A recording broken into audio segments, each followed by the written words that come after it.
We're falling out, we have reached disaster.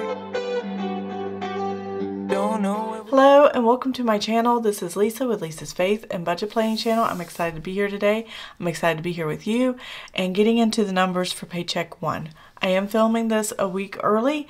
I am going to be out of town during this time or traveling or just recuperating from traveling and all the things. So today's the 24th. I'm going to go ahead and put this down early and that will be fine. If you're new to my channel, welcome.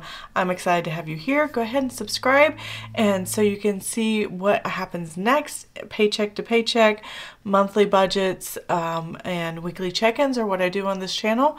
And I'm excited to get into this. A lot of things happening, a lot of changes coming up. So yeah, right now I'm getting ready to prepare for my trip to GalaxyCon. I've talked about that in my past videos. That's why I'm doing this all early, because you don't want to hear the sounds from a hotel room on video. Trust me, I've tried. It doesn't work. So Paycheck 1 always starts on the 1st of every month.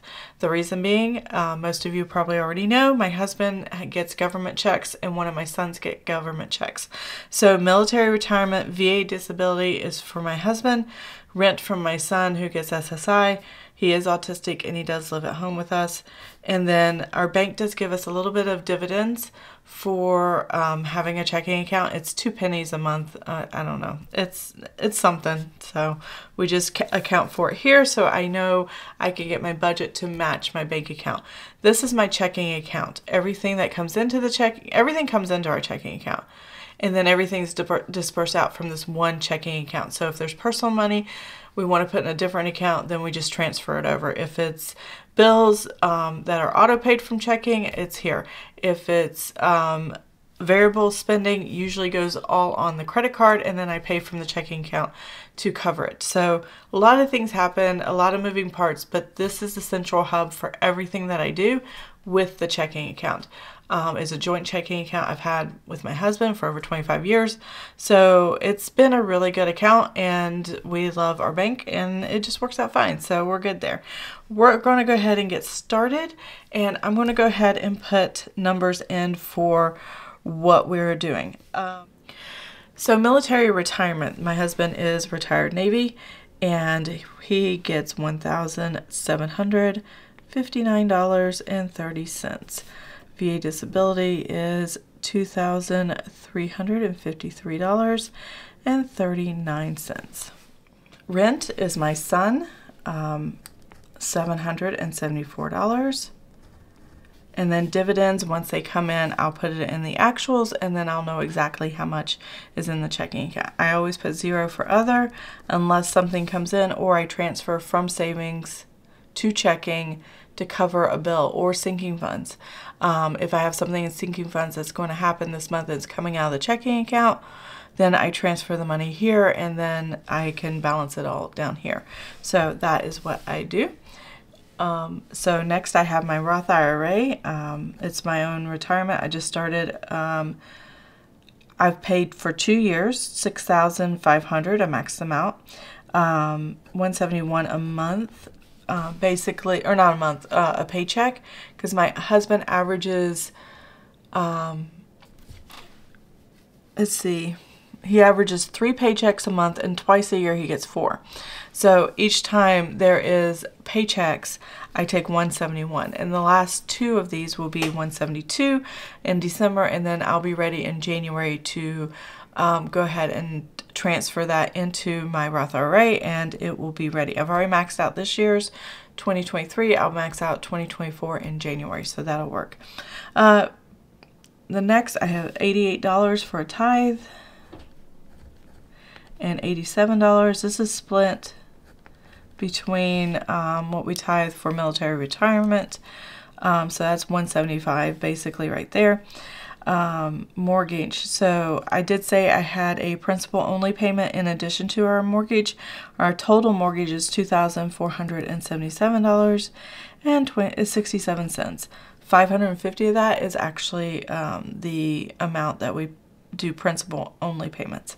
Spectrum for now is $192.32. I hope to catch them before they raise that.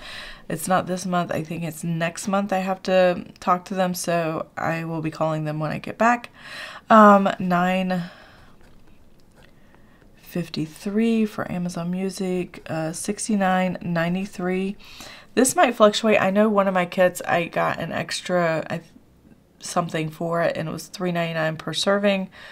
So it's like $7 and some change. I might add it over here as a variable because I can't remember which week it was, but that's okay. Humana Health, my son's insurance. Hopefully we don't have to pay this, but if we do, I've got it budgeted. $5.70. Paramount Plus, $5.99. This is an old, like I've had Paramount Plus when it was CBS All Access. And this is an old amount that's been grandfathered in. I don't think they have this anymore. Because when I go to the website, it actually costs more if I canceled and came back. Greater Europe Missions. This is another tithe. $256.75. HP Instant Ink, $6.35. And HelloFresh again, which is $69.93. Okay, so my water, I'm budgeting $36. That's about what it was. What the actual will happen over here. Grocery household, I'm putting $600 down. Not all of that will be used in 10 days. Whatever's left over the $600 as far as the number goes that I'm budgeting, I'm going to balance that forward to the next paycheck, and it just keeps balancing forward week to week and paycheck to paycheck. So doesn't mean I actually have this money and you're going to see me go into negative because I budget this, but it does mean that I do want to have a totality of no more than $1,500 before the end of the month. So having this number as a placeholder to balance forward throughout the month really does help as an entire month.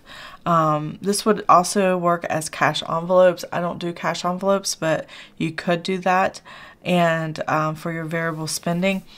And this is what I would, if I did cash and I did cash envelopes, this is what I would have, these five different cash things as cash envelopes, but I don't do that.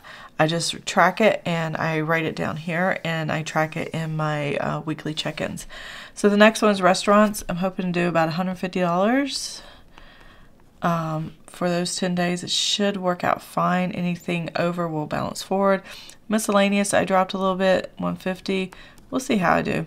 I'm hoping as the seasons change, we might spend less, but that may not be the thing. It is our anniversary month, and I didn't put money aside, so we might use some savings for that. But if I do, I'll mark it when it comes. I have $100 here. I don't need $100 at the first of the month, but I can balance forward anything additional that's left over into the next paycheck period. $40 for copay. It's just prescriptions and maybe an occasional doctor visit, things like that. And I always do $0 for unbudgeted. So those are my total, or not my totals, but those are the amounts that I spend for paycheck one. And we're going to total how much I have for paycheck one to work with. Where we gonna be after? And we do it all again and again and again and again.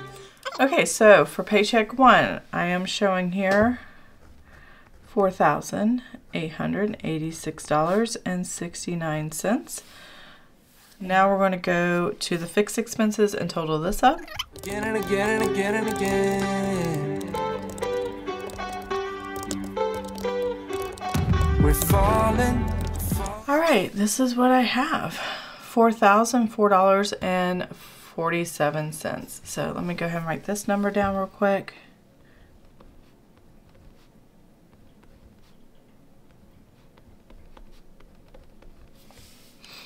Alrighty.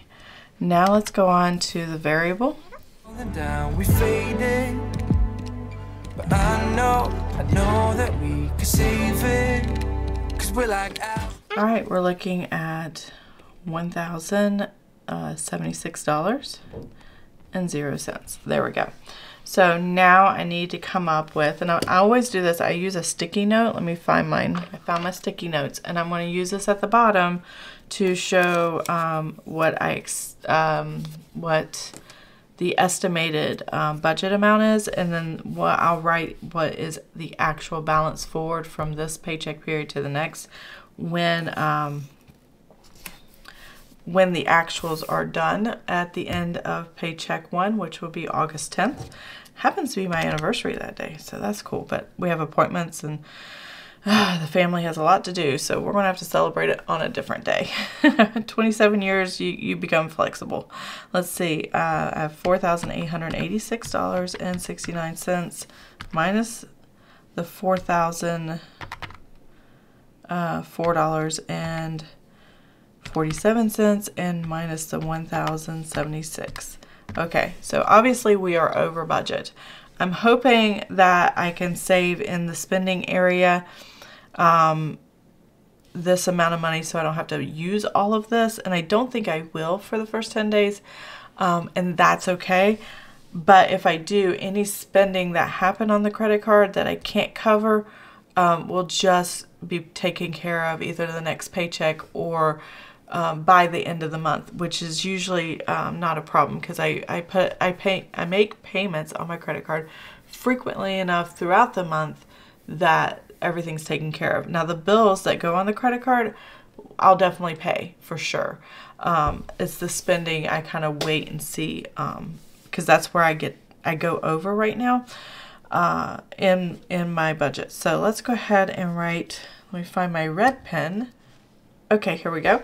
So my red pen here, because I like to mark when anything's negative in red, so I can keep a reminder to myself, hey, you be careful, you don't want to overspend or you got decisions to make. So $193.78 is the amount, and that is what I need to pay attention and be careful with. So I will definitely be probably in my grocery category, and part of my gas I can definitely use to kind of offset what the overage is, and then balance those numbers forward. That way by the end of the month everything's good. So that is my monthly budget for today. Not monthly budget, my paycheck 1 budget. I am so tired. Getting ready to travel, got to pack. Too much on my mind, but I did want to get this done for you guys. But this is paycheck 1, and I am excited to come back and find out the results for this. I hope you have an amazing and blessed day.